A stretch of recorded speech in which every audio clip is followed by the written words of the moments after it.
we're getting too excited too early for you, or is it something you're expecting around here? I think there was a lot of cars out there that didn't run the soft tyre. We ran it late on in the session. A number again ran it early on. I think there's some positive signs, but we've got to keep our feet on the ground. I think once you correct for all of that, still puts us back around that P10 slot. But irrespective, that's sort of 3 tracks in a row where we're in and around that point-scoring region.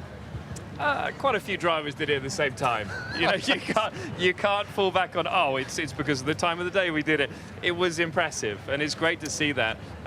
You know, the package, as we all know, worked when you took it to Montreal. It did what it said on the tin. So it must be a lot easier now with developing the car every race, knowing that. Yeah, you're spot on. As you get used to a package, you don't ever get the full extent out of it, and it's many races of learning. It's on this one, there's some areas that are just, they're working well at the moment. Just as you know, during the weekend, things will always just adapt and fall backwards. Different fuel levels and different power levels. We were trying, I think others may not be. We were talking about Ross's favourite expression, low-hanging fruit. You obviously went from Mercedes-Benz, multiple championship-winning team. How long will it take you to transfer some of that knowledge and those processes for it to turn up on the stopwatch? A lot of them already in place at the moment. Because by definition, the low-hanging fruit, some of them can really be delivered in months, which is where we pretty much are. Some of them, though, are just infrastructure changes that will develop across the next few years.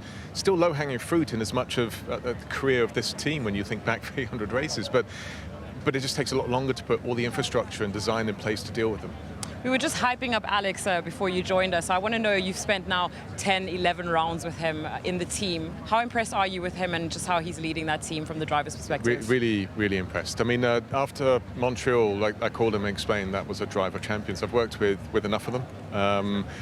But what he did there to sort of maintain the 4 cars behind him for that period of time is incredible. And that's what he can deliver. It's actually multiple times he's done that for us here. It's just that one really stands out for me. And he's stepping up. Even now in this session here, it was a mighty lap. He did a great job out there.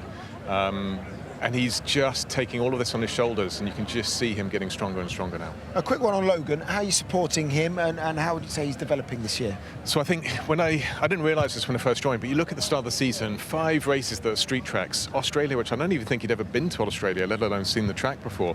They're not easy tracks to learn.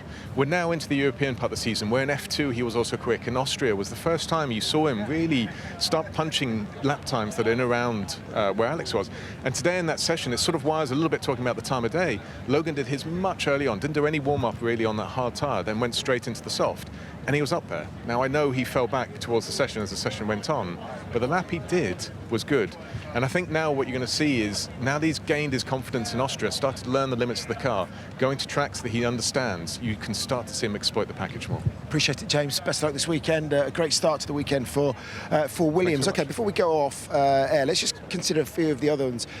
Alpine, we know coming into this race, they also had a decent upgrade package. It was mainly aimed at, I think, at medium-speed corners. But what they're saying is that, early on, Esteban Ocon shoved in a very quick one. They've got a floor to come, and it was a new front wing.